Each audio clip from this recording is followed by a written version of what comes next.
ከዛሬ 6 ወር ወይም 8 ወር በፊት ግን የማርኬት እንትን ዲስተርባንስ ተፈጥሮ ነበርና በጣም እንቁላል ረክሶ ነበር።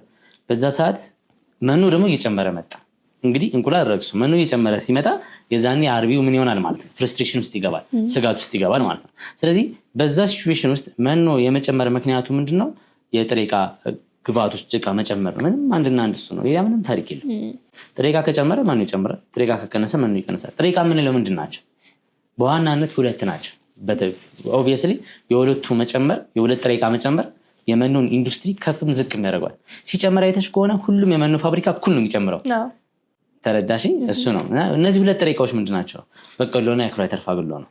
በቆሎ ከግብርና ግብአቶች የሚገኝ ነው። አኩሪ አተር ፋጉሎ ደግሞ ከዘይት ፋብሪካ የሚገኝ ነገር ነው። ሶያቢን ሚል ነው። ሶያቢን ሚል በምንም ነገር ሁኔታ ውስጥ ልንተካው ማንችለው ነው። በተለይ አንዳንድ ሳይንቲስቶች ይህንን ሶያቢን ሚል የሚባለውን ፕሮዳክት የአኩሪ አተር ዘይት የፋጉሎን ሊተካ የማይችል ነው። እንደውም አስኳል ማለት እሱ ነው ይላሉ። ተረዳሽ? ስለዚህ ሃይ የሆነ አቅም አለው። ይሄ ኢንዴክሱን እንኳን ብታዩ የዛሬ 3 ወር ያለውን ዋጋን አሁን ብታዩ ላይክ በኪሎ 30 ብር 40 ብር ነው የጨመረው በኪሎ። ዊችስ በኩንታል 400 ብር 300 ብር 500 ብር ጨምሯል። ይህ ሲግኒፊካንት የሆነ ጭማሮ መኖ ላይ ተጽዕኖ ያሰመጣል። አብዛኛው ፕሮዳክት እሱ ነው።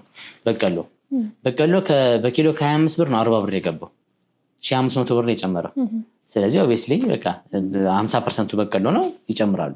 ስለዚህ የነዚህ ሁለት ጥሬ ዕቃዎች መጨመር ኢፌክቲቭ ነው። ይህ እንደ ሀገር ነው የምናየው። ግን ሲዝናልም ነው። የሆነ ሰዓት ደግሞ ይቀንሳል፣ የሆነ ሰዓት ይጨምራል። ዞረም ቀረ ግን አሁን ባለው ኢንዴክስ መኖ ስለተወደደ ነው ልንለው አንችልም። እንቁላል በጣም ተወዷል። ዋት ማተርስ እንቁላል ማርኬት ነው። እንቁላል 20 ብር እየተሸጠ መኖ ላይ ኮምፕሌን የምናደርግበት ነገር የለም። ግን ምንድነው አርቢዎች የራሳቸውን መኖ ማምረት ይችላሉ። ኮንሴፕቱ እሱ ነው።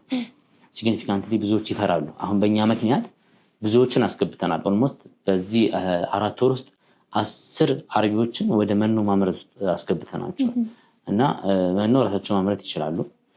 ሙያ ግን ይፈልጋል። በጣም ከዶሮ በላይ ሙያተኛ የሚፈልገው መኖ በጣም ሙያተኛ። ለምን? የአንዲት ጥሬ ዕቃ ጉለት፣ የአንዲት የፎርሙላ ጉለት፣ የኳሊቲ ጉለት ሙሉ ለሙሉ እንቁላል ዘጭ እንዲል ያደርጋል። ዶሮዎቹ እንቁላል እንዳይጥሉ ያደርጋቸዋል። ስለዚህ ሪስኩ ሃይ ነው። ስለዚህ ያ ደግሞ በጣም ሙያተኛ ላይ ጎበዝ ሙያተኛ ላይ ዲፔንደንት ወይም ጥገኛ እንዲሆኑ ያደርጋቸዋል።